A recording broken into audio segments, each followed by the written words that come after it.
Alo. Emir ай. Кандайсың ай? Эмне кылып атасың? Ата, мен шаарда жумуштап жүрөм. Бул айылга келбейсиңби сен? Айылга келсең, буякта сонун болуп атат. Бу айылда досторуң келиптир, шашлык кылып атабыз.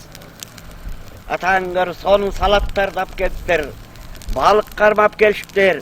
Ата, мен бара албайм. Жумуштарым толтура. Ой, сонун шашлык кылып атабыз бу жерде. Сонун. Азыр шашлык кылып жегенден кийин эс алабыз. Сонун атаң көр. Охота кылабыз буякта. Буяка мынтык атабыз атаң көр. Келбейсиңби? Келип кет. Койчу ата. Капел айта бересиң, чөң жылы бербейсиңби?